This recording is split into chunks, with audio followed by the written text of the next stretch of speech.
Hudson Taylor, In Early Years, The Growth of a Soul, Chapter 14, Light at Last, January through June, 1853. The joy of these experiences was very great and had much to do with Hudson Taylor's return to a fuller consciousness of fellowship with God. His earlier months in London had not been helpful spiritually, but now as winter passed away, a springtime of blessing seemed to awaken in his soul.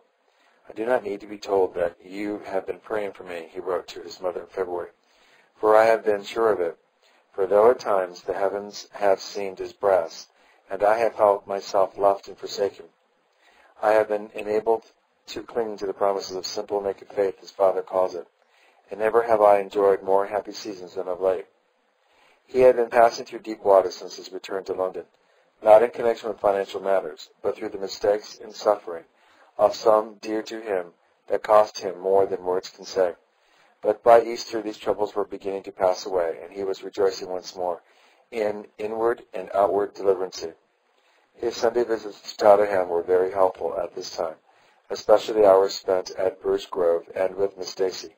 The latter had a way all her own of finding out what people needed, and the young medical student with his bright face, spare figure, well-worn clothes, and burning love for China told a story that touched her heart. In her garden stood a fine old cedar, a landmark in the neighborhood, and a delightful retreat on sunny days. And the library indoors was of the same restful character, a place seemingly apart from the hurry and care of life. Miss Stacy lived alone, and was quite mistress of the situation, even when surrounded, as she frequently was, with visitors. Hudson Taylor needed rest. She would have him left quiet. So it became an understood thing whenever he was in the house, that the library and the cedar tree were not invaded, save by this privileged but most unconscious guest. Footnote: "It has been one of the privileges of my life," wrote Miss Elizabeth Wilson of Kendal, "to have known so much of you, beloved and honored father. The first time I ever met him was when, as a young girl, I was on a visit to Miss Stacy. He came for one of the little rest he so much needed, and that Miss Stacy rejoiced to give him, leaving him the run of the garden and library, and protecting him from much company or conversation. He was then a medical student, and living, I think, on very little. For years after, when I asked him now he had been able to afford the omnibus so often, he replied, Miss Stacy was not one who could forget details of that sort. She never let me pay my fare. So, no doubt, the excellent dinners now and then did him good, as well as the ministry of the Tottenham meeting. Little could Miss Wilson have imagined at that time that she, too, would be called to China, and used as one of the most devoted pioneers of the inland mission. Another friend of those days, though still a lad at school, was Theodore Howard, son of Mr. and Mrs. Robert Howard of Birch Grove, now and for many years home director of the China Inland Mission. I do certainly think, he wrote concerning Mr. Taylor's visit to Tottenham, that the intercourse he had with friends there must have considerably influenced his views of Christian faith, doctrine, and practice. Those were palmy days in which there was much of the Holy Spirit's teaching, and I believe they have left their mark on many branches of the evangelical church. They were followed by the blessed gathering at Barnet in Mildmay, through which the same truths became the heritage of an ever-widening circle of believers. Thank God that light has never died away, but has grown brighter and brighter amidst the darkness of ritualism and scientific criticism of these days of modern thought. End of footnote. A change in his circumstances, too, proved helpful when after 6 months at Soho he obtained a position as assistant to a surgeon in the city. It was good to be at work again, under experienced supervision, and a matter of thankfulness to have only 1.25 miles to walk to the hospital instead of 4.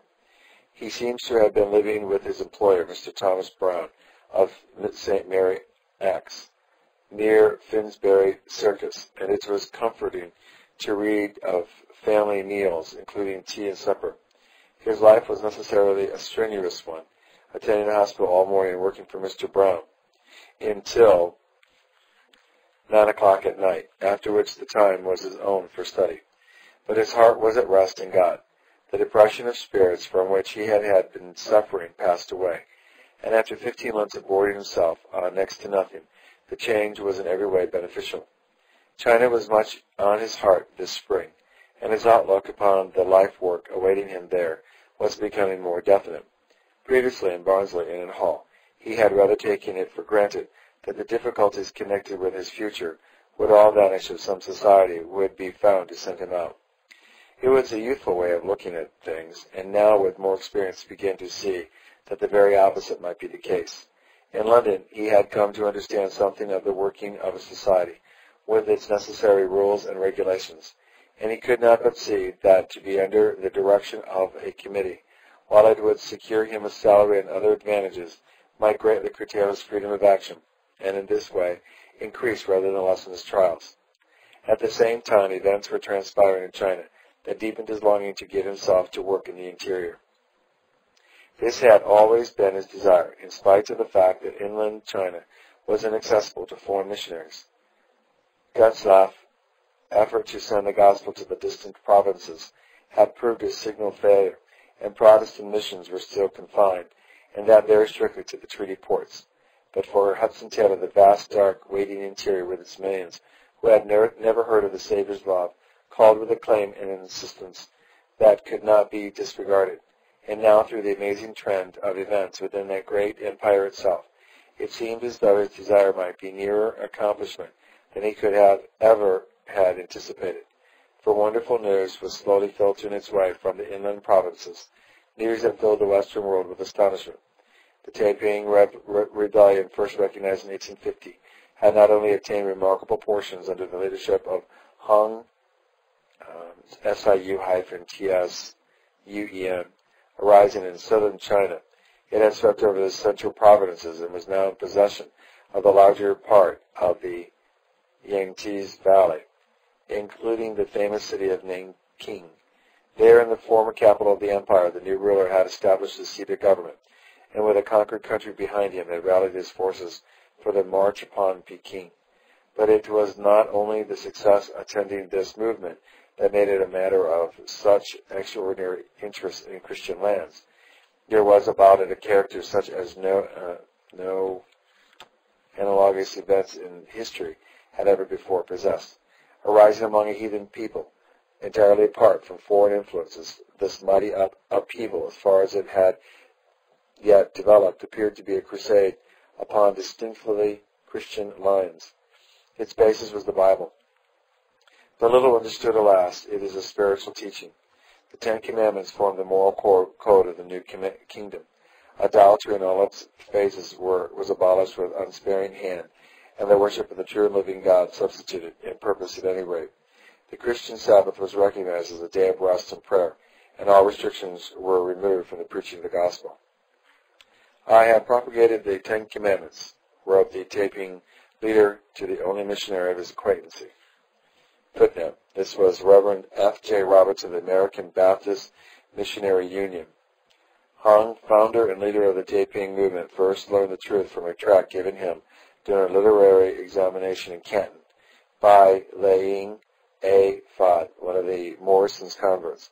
Subsequently, he returned to Canton to hear more of the new doctrine and spent 2 or 3 months in studying the Scriptures under the direction of Mr. Roberts. Though he did not remain long, he had to be baptized and received into church fellowship. He had learned enough of the spirit and teaching of Christianity to make him a missionary to his own people on his return to Kwangsi, the province in which his fervent propaganda began. It was not until bitter persecution from the Chinese authorities had driven his followers to arms that the movement took a revolutionary character. End of the footnote. Throughout the army and the rest of the population have taught them all to pray morning and evening. Still, those who understand the gospel are not many. Therefore, I deem it right to send the messenger to person to wish you peace and to request you, elder brother, if you are not disposed to abandon me, to come and bring with you many teachers to help in making known the truth and to administer the ordinances of baptism. Hereafter, my enterprise is successfully terminated. I will disseminate the doctrine throughout the whole empire, that all may return to the one Lord, and worship the true God only. This is what my heart earnestly desires. Scarcely less surprising was their attitude towards Western nations. Army smoking was utterly prohibited, and the TIEN-TEH footnote, the title taken by the Taiping leader or emperor, end of footnote, made no secret of his purpose to stop the importation from abroad.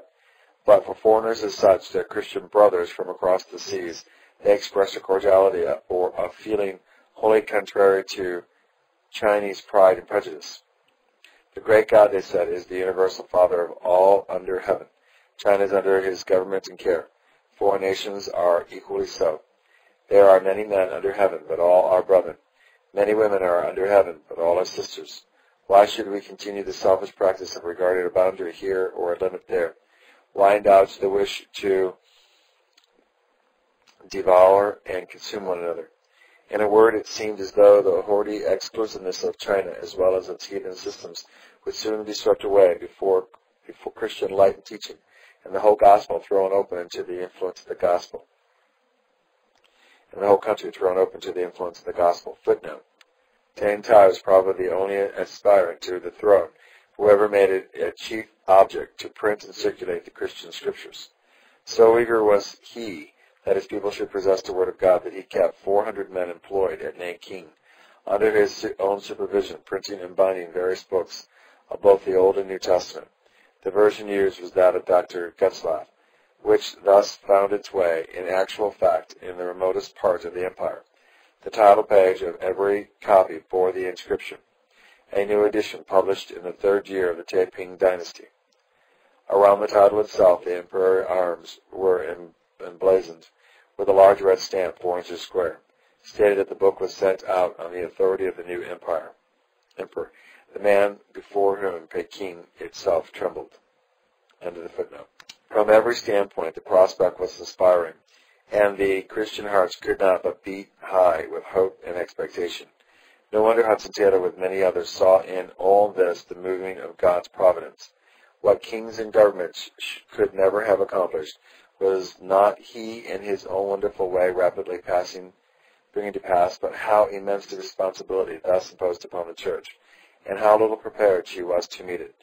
No wonder also, in view of all these happenings, that though he was studying medicine, Hudson Taylor felt no inclination to tie himself down to distinctly medical work. His desire was to use his knowledge rather than as an aid to evangelization in districts that had never yet been reached. This was the work to which the Lord had called him. Deep down in his own soul, he knew it beyond a doubt. But whether the Chinese Evangelization Society would approve was quite another question. To judge from their rules and regulations, they would expect at any rate to maintain absolute control over the movements of their representatives. These were spoken of as agents, and were expected to subscribe to bylaws that perplexed him with their detailed requirements. And over against all this was his growing conviction about the work to which he personally was called. The hand of God was upon him. So far as he was concerned, this was the great fact, the chief consideration. And if the rightful authorities of the committee in London had to be considered as well, how would the two fit in? There is one point about which I have not yet made up my mind, he wrote to his mother on April 5th. If, at the expense of the society, I pass my examinations, take 1 or more degrees, go out of China and commence hospital work, how could I feel myself at liberty to sever the connection and go into the interior if called to do so?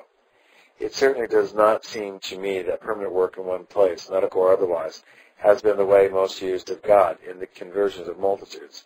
Paul and the apostles of old, Wesley, Whitefield, and others largely used in modern times, have been traveling preachers, and I do not feel at all sure that I should be right in binding myself to a different course of action. I shall be thankful to have your opinion on these points, and your prayers for divine guidance in all my ways. That the rule I mentioned, he continued a little later, are reasonable and necessary for the society, I do not doubt. I see also that after 3 years and a half I might be legally free to act independently if I so desire. But I put it to you, Mother, would it be honorable? Would you like me to take advantage of such a situation? After the society had borne the expense of a medical education and of sending me to China, and I had been there long enough to begin to be useful, would you approve my leaving them just as soon as I could do so legally? And since it is my decided opinion that such would be my course, how can I honestly accept their aid? Where is the probability that I should ever be able to refund such an expenditure? These difficulties seem to me insurmountable. He was acting, certainly, on principles the Master commended, sitting down to count the cost before beginning to build. Well would it be if all intending missionaries would do the same today. And as he prayed and pondered, he began to see that even his present position was compromising. The society was already bearing in part the expense of his medical education. If he went on and completed it, it would cost him over £100.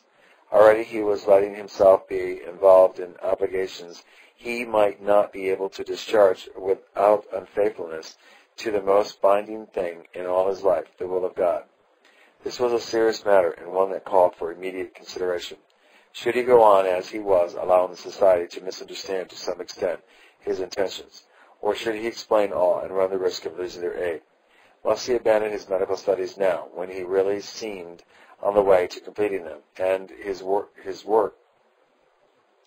way out to China as a self-supporting missionary?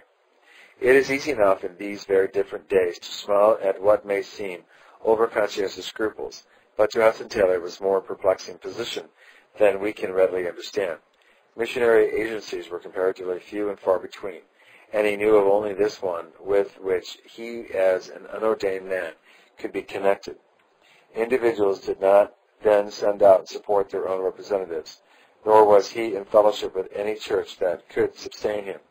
Practically, it meant that he must either become an agency of the CES, subject to all their regulations, or else go out in faith, looking to the Lord to supply his needs and to provide him with employment in which he could be self-supporting. And the choice had to be made immediately. From early April till the end of May, these problems exercised his mind.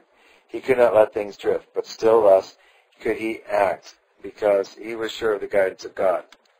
Full many a prayer in those lovely spring days might have been measured by the mile as he went up and down between the hospital and St. Mary Axe. But when the time came to go forward, he did so without hesitation. With regard to my passing the College of Surgeons, he wrote to his mother in May, I have written to Mr. Bird stating the reasons that appear to me as obstacles to my entering at their expense. It is necessary for the well-being of the society that its missionaries should be subject to the Board of Management. The rules are no doubt reasonable and essential for such an organization, but to me to be educated at their expense and, of course, subject to their regulations would be like removing myself from the direct and personal leading of God, because I should become the servant of the society. Having no money, I could not release myself audibly, and in any case, for 9 months at least, the period required, as noticed, I should be unable to act. Now, it is possible to pay too dearly, even for great advantages, and this is more than my conscience allows me to do. If I am guided by God in going out, he will open the way and provide the means required. If a degree is necessary, he will supply the means for that also. If it is not necessary, it will be better for the time and money to be otherwise employed. And if I am not called to go, far better for all concerned that I should not leave England. But do not think, from my using this form of expression, that I am at all doubtful, for I have never had a doubt on the subject. My mind is kept in perfect peace, stayed on him, who is the rock of ages, and I am willing either to take a degree or not, as he sees fit to order. I have been enjoying great rest of heart lately, and often feel the goodness of God in a way that cannot be expressed. If in the time required to make me an M.D. or an M.R.C.S. or both, I am instrumental in leading any poor Chinese to the feet of Jesus, how much better would that appear in the eternal ages? Oh, for grace really to live out that beautiful verse. I all on earth forsake, in wisdom, fame, and power. In him my only portion made, my shield and tower. How very little many considerations that weigh with us now will appear as we look back upon them from the eternal ages. Then we shall reckon indeed that the suffering of this present time were not worthy to be compared with the glory that was to follow. Would that we always did so here and now. But this preoccupation with important matters was not allowed to interfere with his daily duties and with thoughtfulness for those around him. Footnote: the impression made by the young assistant upon those with whom he lived at this time may be judged from the following recollections, kindly communicated to the writers more than 50 years later by a member of Mr. Brown's family. Early in 1853, Mr. Hudson Taylor went to assist Mr. Thomas Brown, surgeon, who then resided at the corner of St. Mary Axe and Camberwell Street, London. Mr. Brown's youngest child was a baby of a year old. Dr. Brown did not approve of premonitories for children living in the city, so on weekdays the baby went out in his father's carriage. On Sunday, however, Dr. Brown never took any of the children with him on his necessary rounds. As little Henry was too heavy for his nurse to carry, he would have had to remain indoors all Sunday if Mr. Taylor had not taken compassion on him. But he was fond of children. Before church time on Sunday, he used to carry the little fellow in his arms around Finsbury's Circus, which was near at hand. Soon after Mr. Taylor left for China, Dr. Brown and his family moved to Finsbury Circus, where one of his sons still practices, Mary E. Brown. End of the footnote. Like Dr. Hardy and Hall, Mr. Brown soon discovered that he had a valuable assistant, and among the patients for whom Hudson Taylor cared more than one, had reason to thank God for his solicitude for soul as well as body, for he did not attempt to evade or to defer the supreme duty of leading them to Christ. The unsaved at home were just as much a burden on his heart as the unsaved in China. Always and everywhere he was a soul winner. One among Mr. Brown's patients, for example, caused him no little concern at the time. He had been a hard drinker and now, in middle life, was suffering the bitter consequences of sin. His condition was serious, and his hatred of everything to do with the religion so intense that it seemed hopeless to try to influence him. The Lord had given me the joy of winning souls before, wrote Hudson Taylor, recalling this experience, but never in surroundings of such particular difficulty. With God, however, all things are possible, and no conversion ever takes place save by the almighty power of the Holy Ghost. The great need of every Christian worker is to know God. I was now to prove his willingness to answer prayer for spiritual blessing under most unpromising circumstances, and thus to gain an increased acquaintancy with the prayer-answering God as one mighty to save. A short time before leaving for China, it became my daily duty to dress the foot of a patient suffering from sineal gangrene. The disease commenced, as usual, insidiously, and the patient had little idea that he was a doomed man and probably had not long to live. I was not the first to attend him, but when the case was transferred to me, I naturally became very anxious about his soul. The family with whom he lived were Christians, and from them I learned that he was an avowed atheist and very agnostic in anything religious. They had, without asking his consent, invited a scriptural reader to visit him, but in great passion he had ordered him from the room. He was extremely antagonistic. The vicar of the district had also called, hoping to help him, but he had spit in his face and refused to allow him to speak. His temper was described to me as very violent, and altogether the case seemed as hopeless as could well be imagined. Upon first commencing to attend him, I prayed much about it, but for 2 or 3 days said nothing of a religious nature. By special care in dressing his diseased limb, I was able considerably to lessen his sufferings, and he soon began to manifest appreciation of my services. One day, with a trembling heart, I took advantage of his gratefulness, acknowledging to tell him that was the spring of my action, and to speak of his solemn position in need of God's mercy through Christ. It was evident only a powerful effort of self-restraint had kept his lips closed. He turned over in bed with his back to me and uttered no words. I could not get the poor man out of my mind, and very often through each day I pleaded with God by his Spirit to save him ere he took him hence. After dressing the wound and relieving the pain, I never failed to say a few words to him that I hoped the Lord would bless. He turned his back looking annoyed, but never made any reply. After continuing this for some time, my heart sank. It seemed to me that I was not only doing no good, but perhaps really hardening him and increasing his guilt. One day, after dressing his limb and washing my hands, and instead of returning to the bedside, I went to the door and stood hesitating a moment, with a thought in my mind: Ephraim is joined to his idols, let him alone. Looking at my patient, I saw his surprise, as it was the first time since opening the subject that I had attempted to leave, without saying a few words, for my master. I could bear it no longer, bursting into tears, I crossed the room and said, My friend, whether you will hear or whether you will forbear, I must deliver my soul. And went on to speak very earnestly, telling him how much I wished that he would let me pray with him. To my unspeakable joy, he did not turn away, but replied, If it will be a relief to you, do. I need scarcely say that, falling upon my knees, I poured out my soul to God on his behalf. Then and there, I believe the Lord wrought a change in his soul. He was never afterwards unwilling to be spoken to and prayed with, and within a few days he definitely accepted Christ as his Savior. Oh, the joy it was to me to see that dear man rejoicing in hope of the glory of God. He told me that for 40 years he had never darkened the door of a church or chapel, and that then, 40 years ago, he had only entered a place of worship to be married, and could not be persuaded to go inside when his wife was buried. Now, thank God, his sin-stained soul, I had every reason to believe, was washed and was sanctified, was justified, in the name of the Lord Jesus, and by the Spirit of God. Often in my early work in China, when circumstances rendered me almost hopeless of success, I have thought of this man's conversion and have been encouraged to persevere in speaking the word, whether men would hear or whether they could forbear. The now happy sufferer lived for some time after this change and was never tired of bearing testimony to the grace of God. Though his condition was most distressing, an alteration in his character and behavior made the previously painful duty in connection of attending him was a real pleasure. I have often thought, since in connection with this case and the work of God generally, of the words, He that goeth forth weeping, bearing precious seed, shall doubtless come again, rejoicing, bringing the sheaves with him. Perhaps, if there were more of that intensity of stress for souls that leads to fear, we should more frequently see the results we desire. Sometimes it may be that while we are complaining of the hardness of hearts of theirs, we are seeking to benefit the hardness of our own hearts, and our own feeble apprehension of the solemn reality of eternal things may be the true case of our want of success. Very shortly after this, the way cleared suddenly for Hudson Taylor.